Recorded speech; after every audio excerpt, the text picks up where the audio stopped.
Hey guys, on the bench today we have a commercial Shindaiwa EB802RT commercial leaf blower.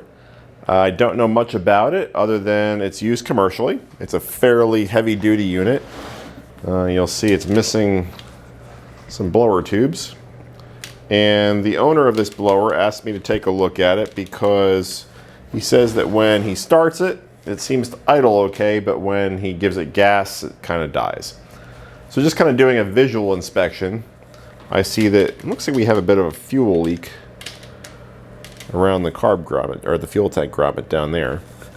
I also see that this gasket here by the carb, it seems like it's mangled a little bit. I can't tell if it's compromised. Oh, sorry, you didn't see that up here. Can't tell if it's compromised, but it doesn't look all that great. Haven't tried to start it yet. But just based upon the description, I'm guessing we're either dealing with a bad or a clogged spark arrestor in the muffler, or perhaps an issue with the carburetor. Maybe we're leaking air past this gasket. So let's give her a little tug and see what happens. I'm sure there's a joke in there somewhere. Let's see if I can manage to not hurt myself. Let's do choke. Hit that primer a couple times.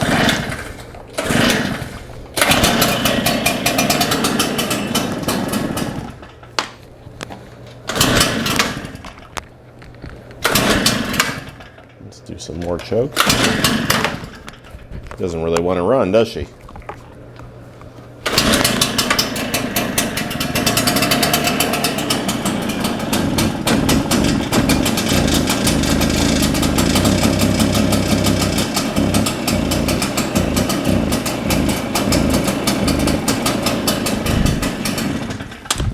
Okay.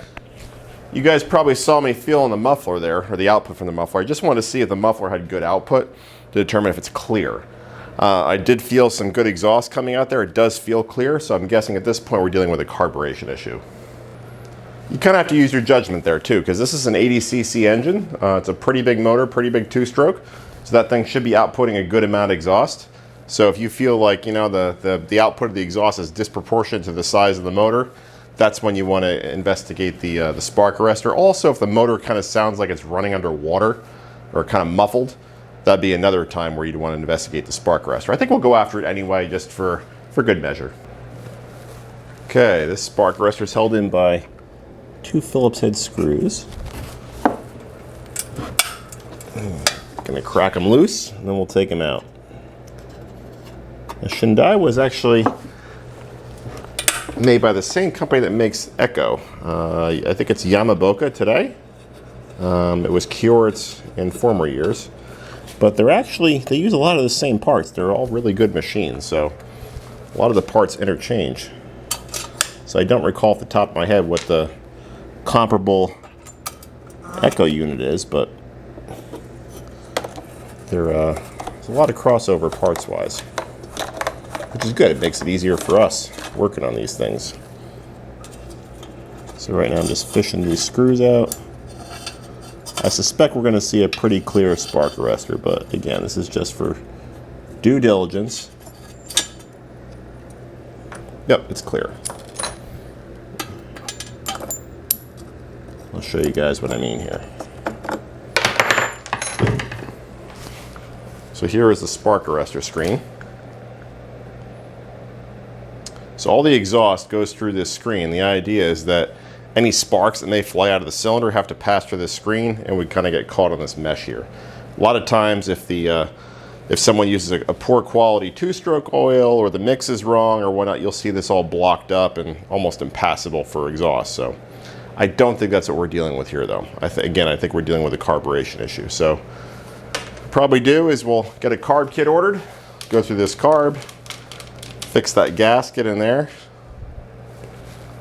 just make things a little more sane. I'll also get an air cleaner for it. In fact, I cheaped a little bit. I actually had the air cleaner kit.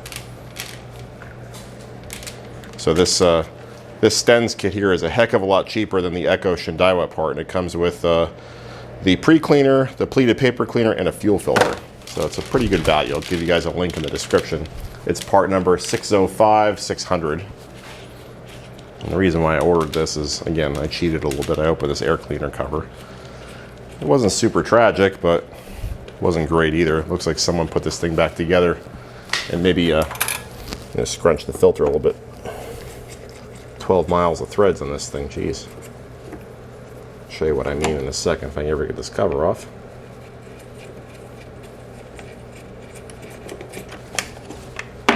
So, kind of minor, but this pleat is torn here. So we'll replace that filter. And this pre-cleaner, it's seen better days. It's not tragic, but yeah. Just for shits and giggles, I'm sorry, bad word, crap and giggles. Let's try running this thing without an air cleaner and without a spark arrestor and see if it's any different. I'm not expecting a whole big difference, but we'll see.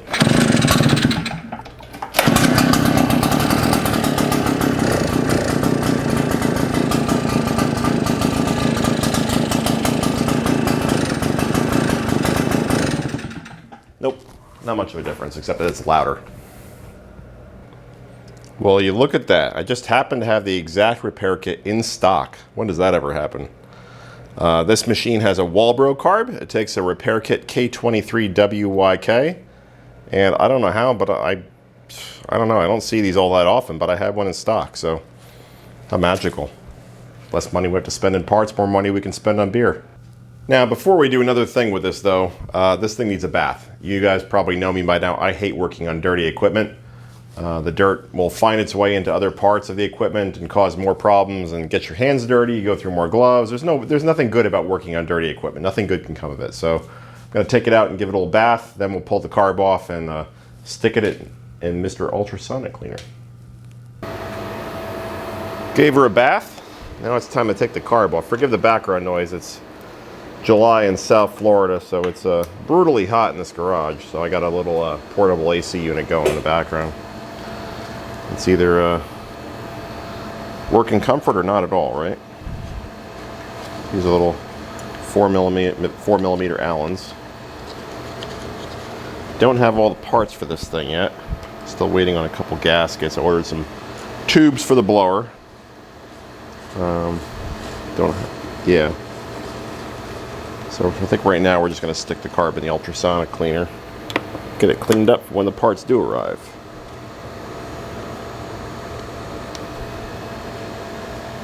Pretty stout little machines. A lot better than those Ryobis and home lights you get at the home improvement store. Although I don't know there's a huge difference between these and, say, the Echo backpack blowers. Like I said earlier, pretty much the same units. At least I think they are. So here's our Walbro carburetor. You can see this gasket is demolished. That might be at least part of our problem. Some of this looks like it got sucked into the motor actually too. Look at that, it's horrible. So yeah, we got a new one of those on order. Oops. Sorry about that, dropped the mic. Yeah, we got some, that gasket might have been causing the problem. I'm just looking at the carb a little closer down here. Let's get you guys zoomed in. I'd have to look at a diagram, but if I recall, is this groove? No, never mind. Thought maybe that groove is where the crankcase vacuum actuates the fuel pump, but that's down here. All right, we'll get this thing off the motor and we'll take it apart and get it in the ultrasonic cleaner. Let's see if we can get this throttle bracket off. 2 little screws, Phillips.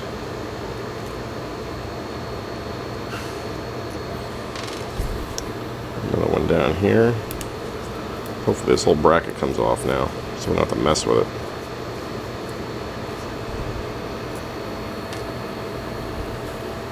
Are we going to be that lucky? Oh yeah, look at that one. I guess the whole innards come out. But does just that bracket come off? I guess we could always unscrew it, but that's not the most important part to clean. This was the side facing out like that.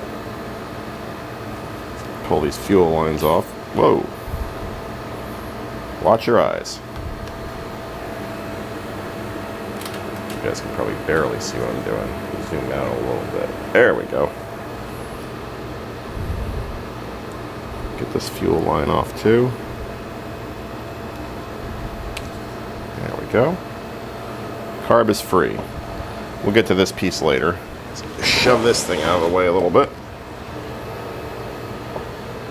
Start taking this apart with, let's use one of the SK screwdrivers, a little bit easier to clean. Can you guys see what I'm doing here? There we go.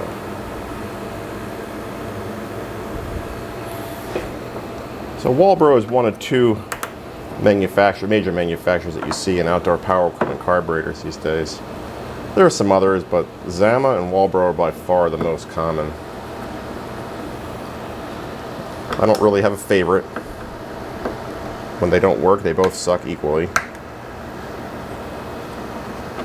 I do like, it seems like more of Zama's parts interchange. I don't know if that's just my perception and just the limited ones I've worked on, but I could be wrong. I know a lot of people swear that Walbros will run your equipment better. I haven't really done any testing on that, but I haven't noticed a huge difference in terms of how well equipment ran. This is boring. Just let me babble. Let me take this thing apart. I think this is an exercise in futility taking this carb apart because I think I see the problem already. Notice that this gasket, or whatever this is, obviously was not made for this machine. It may have been some kind of makeshift thing, but the crankcase pulse ports, you can see where that little hole is on either side. They're blocked. So this thing isn't going to get any fuel pumping around. So that's likely our problem. But I got those 4 horrendous screws out.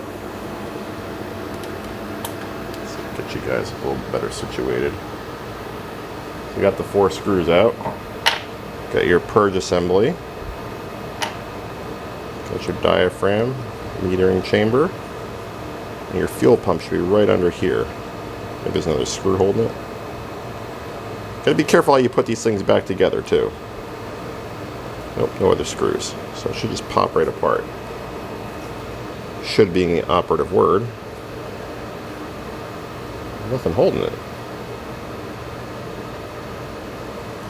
So yeah, I think someone's been in this carburetor. Or at least been on the outside of it. Why, I'm not sure. If we get a little screwdriver and do a little bit of prying, just to get these 2 halves apart. There we go.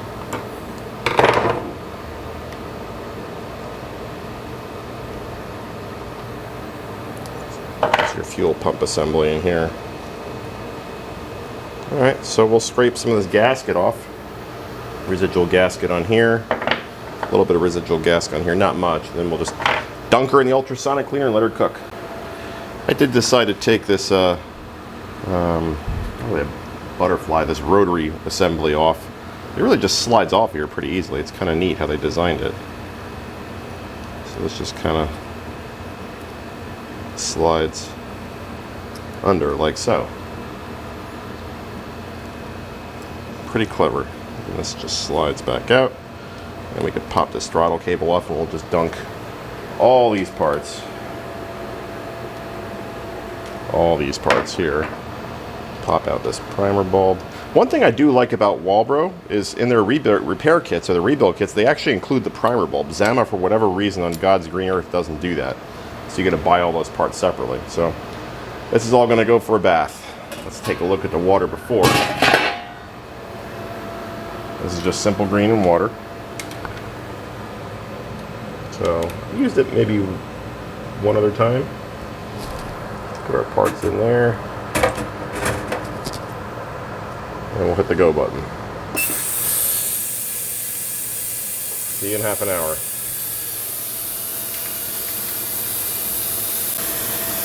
Now we're about 20 minutes in. Can't really even see too much in there. It's pretty dark. It's gonna kind of make out a little bit of the carb right there. Amazing how well this works. Decided to change out the water for some fresh water, and I used hot water this time. The ultrasonic cleaner does have a heater, but it takes forever and really doesn't work all that well. It's a lot easier to just put hot tap water and just kind of keep the heater on to maintain the temperature. Otherwise it'll take probably an hour or 2 to heat up. So let's get it going again. Give it another half an hour. Okay, the carb's all nice and clean. I took it out of the ultrasonic cleaner, got everything dried off. So now I opened the bag of parts up here, the K23WYK for this carb. They give you a lot more parts than you need, so you gotta figure out which parts you do need for your specific application. So this is your metering diaphragm and a gasket right here. I think they only include one of those in the kit. It's important that they get installed such that this is facing, well, let's see, it's probably easier to show you than to describe. Where was it? Here, so it goes here. This piece goes on first. And then this piece right here goes down, face down like that. It does not go like that. So just make sure you pay attention to the orientation of that. Now, they give you several fuel pump, I guess diaphragms, what they call it.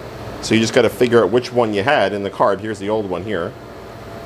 So this one, notice it has a hole in the center, and there's only one that has a hole in the center. So this is the one we need right here. So we'll set these aside just so we don't get them confused. And put these side by side, make sure they look identical. See, so you guys can see a little bit better. Zoom in. There, so you can see old, then new. And beneath it, there's a gasket. And they give you two gaskets in the kit. And this one has a hole in the center as opposed to kind of this oval shape. So that means we need this gasket right here. So it's pretty straightforward to figure this stuff out. It's not rocket science. Now, when you're reassembling, you put your fuel pump diaphragm on first. Only goes on one way. And that's going to go actually on the flat side. Actually, I misspoke. So this side, so you see that there's little ridges here in the carburetor? That's the part that the gasket goes on. So that in this case, your gasket would go on first, like so, followed by your fuel pump diaphragm like so. And now, these little flapper valves there, that little there and there, notice that the surface here is nice and flatly machined, right? There's no ridges or anything. So those actually make a seal against this hole, and they're basically like check valves, really rudimentary check valves. And this piece goes on like so. And like I showed you before, this goes on here. Make sure that you line up all these holes here. These holes are important. Just like so. Pretty easy stuff. And again, like I said, Walbro gives you a brand new primer bulb or purge pump or whatever you want to call it. And this should only go on one way as well, like that. And that's it. Now you just put your 4 screws back in. Okay, so I got those 4 screws put back in. You can see this thing cleaned up really nice. You can spend $8 for a rebuild kit, or you can buy a whole new carburetor. You know, this Walbro is probably close to $100. I didn't look it up, but they're not cheap. Now, the parts that you don't use in the rebuild kit, you can save. Maybe you have another carb similar to this that you encounter one day. I don't throw any of this stuff out, and sometimes I'm able to rebuild the carb without buying any parts, just because I have these spares in stock. I rarely, if ever, replace this fuel screen. You can, but you don't have to. And then there's this like little metering lever here and a pivot. I mean, that stuff rarely, if ever, fails. I don't mess around with that. 9 times out of 10, these problems end up being, you know, holes or stiff diaphragms or stiff fuel pumps or whatever. Maybe just even a dirt clog in the carburetor. So now, let's reassemble this piece here. When you're putting this back together, just realize this can go in backwards. So just make sure you pay attention to where your throttle linkage is. Otherwise, you can put it in backwards. So on this one, this side goes to the crankcase, and we know that our throttle cable is coming out on the left towards the, I guess, the fan assembly, right? So it was like this. So that's how we're going to reassemble it. Slide this little bracket in here. Really cool design there. I like that. Really snug fit. Put our 2 screws in that hold the whole thing together. Sometimes when you clean these up, they get kind of stiff to turn, like this one is. So what I'm going to do is actually going to take this apart I'm going to lubricate that with some 2-stroke oil. Doesn't take a lot. I'm going to grab some. The reason why we're doing this is, notice there's a return spring built in here, but because we cleaned it and there was any grease or oil that was lubricating it, now it no longer returns. Come on, focus. So, going to get a little oil in there. I'm also going to put a little bit of 2-stroke oil on the outside here. Tip a finger, just using some Echo Red Armor oil.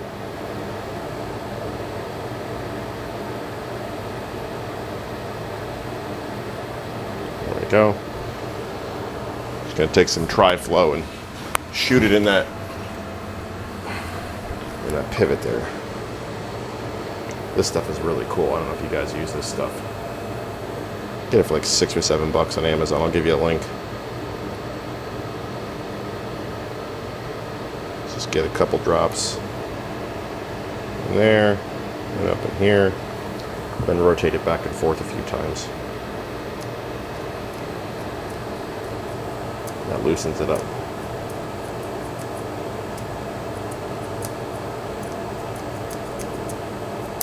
Okay, now it returns. So again, if you wash all the grease out or wash all the oil out or whatever was lubricating that, you got to make sure you put some lubricating oil back in, otherwise you won't have throttle return. Your machine's not going to operate too well unless your throttle returns back to home. Okay, let's go back to reassembly. Once again, take note of which side your throttle needs to go on. Ours should be like that. Slide this bracket back in, like so. Put our screws in, and we're going to make sure the throttle still returns. And you'll know if it doesn't.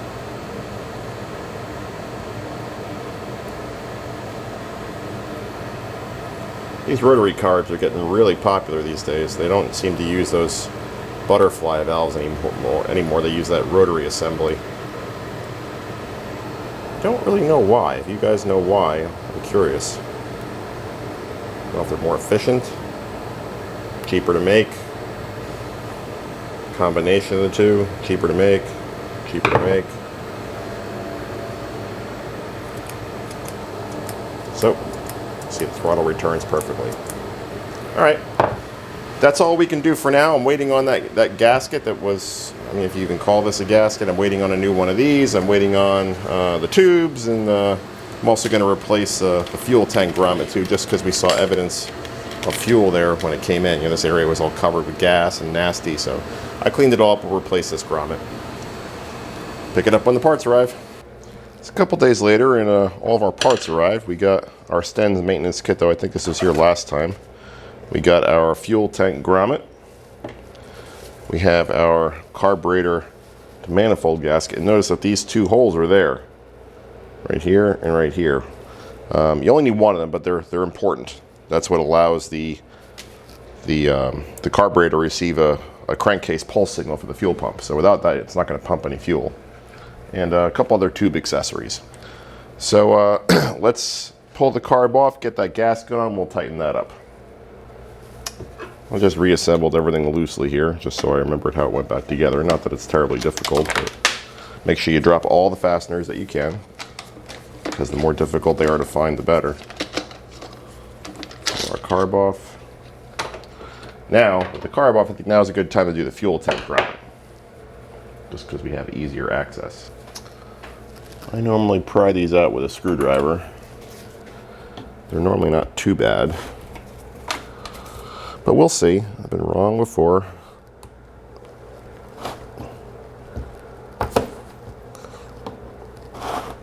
Come on, come on.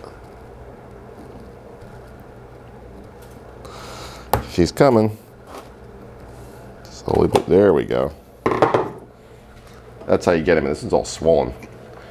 Now to put them back in, I like to coat the outside of the grommet with some 2-stroke oil. But first, let's transfer the parts over and get some new fuel line cut as well while we're doing this. Got my fuel line spool here. I like to use the genuine Echo stuff, and got a piece of fuel line cut that's approximately the same size as the old one. And once you get all that fuel line ready to go. Just a simple matter of transferring parts over to the new grommet. I like to coat parts in 2-stroke oil as you're putting them through the grommet. It usually makes the process a lot easier. Everything just tends to slide right through that way. I'm sure there's a joke in there somewhere. There we go. We got this middle one, which was a vent pipe. Stand corrected. The formed tube, the tube that's formed into the grommet, it's actually the vent pipe. They were crossed over inside. So this is actually, this middle one's actually the return line. Let's use this opportunity to swap out the fuel filter. The Sten's maintenance kit comes with a new one.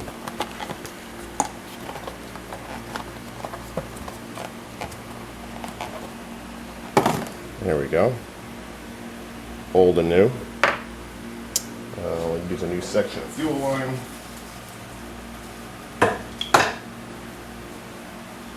Just slip the retaining ring on there and shove the filter on. Should be a pretty snug fit. You can get a OEM maintenance kits for a lot of Echo products, if not from Home Depot online.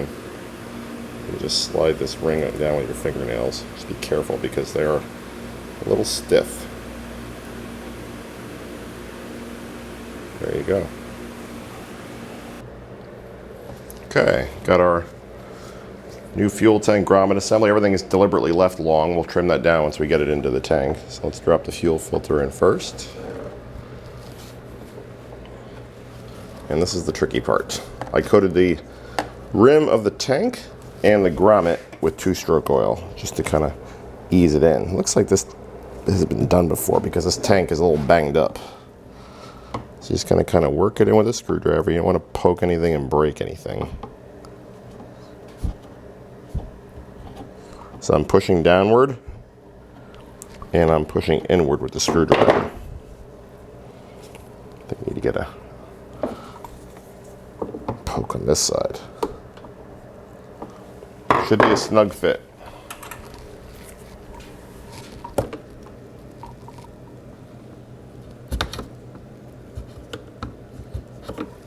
It goes in easily, you got the wrong grommet. Won't bore you guys, I'll work at this a little bit. There you have it, she's all in. Now we can put our carburetor back on.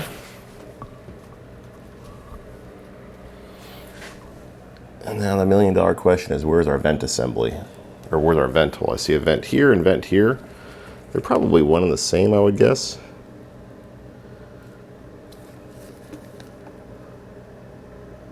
Yeah, the holes line up either way. I think it makes more logical sense to put this facing down though. Yeah, let's do it that way. So we have our carburetor assembly that we rebuilt earlier.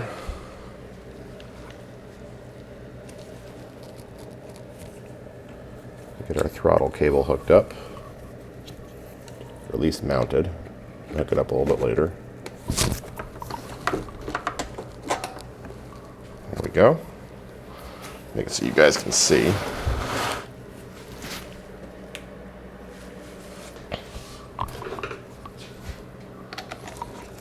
Just whiz these bolts in a little bit, just so we have some stability here.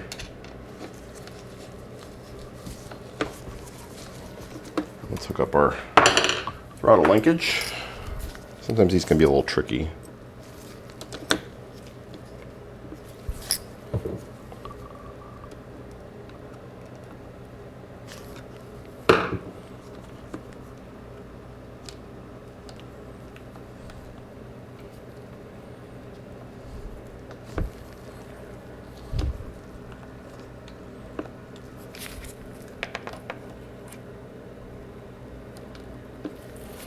Let's see, did I get it? Not quite.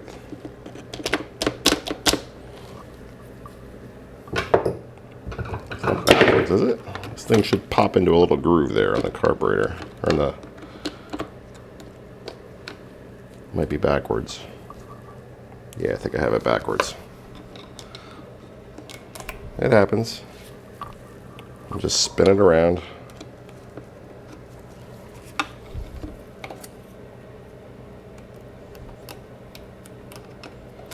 There it goes. Test it out. Doesn't return that well. Oh, it's maybe the misalignment. There we go. That's better. All right, let's get these bolts in. The fuel lines are in the front. They should be pretty easy to access with the carburetor all bolted up. I personally think this gasket was our problem.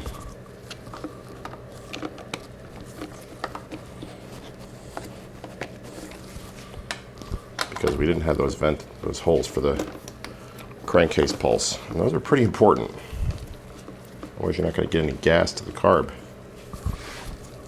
And what good is a motor that doesn't get any gas, right? Got all the fuel lines buttoned up. Got them cut to length. This is your supply on the right. This is your return on the left. And again, here's your vent. So let's put the air cleaner on and give her a go. Hopefully this solves our acceleration problem. Got our new air cleaner. Let's zoom out a little bit. It's going to go on there like so. Should be a pretty snug fit.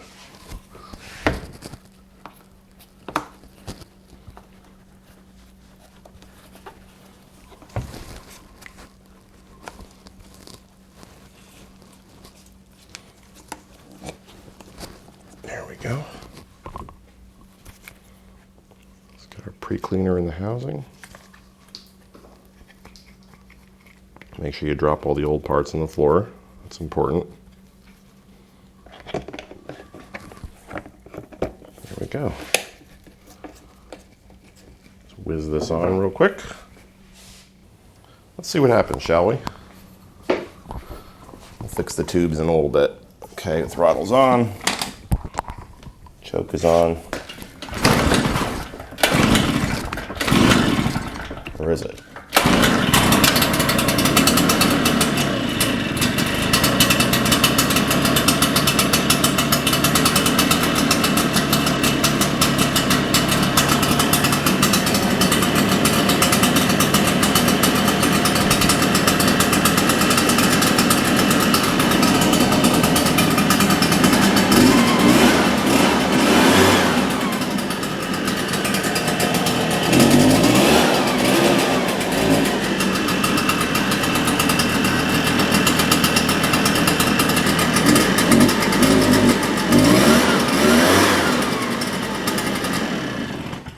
Sounds like that solved our acceleration problem. All right, machine's done, guys. I got the blower tubes all fastened. And new billows too. I'm pretty happy with how it runs. I mean, it's not a brand new unit, but it accelerates nicely. You guys heard it. Came out looking pretty clean. Hopefully, if you guys have a blower with a similar problem, or if you have this blower at all and you have any issues with it, again, it's a Shindaiwa EB802RT. Hopefully you found this video helpful. If you did, please subscribe and stay safe, everybody.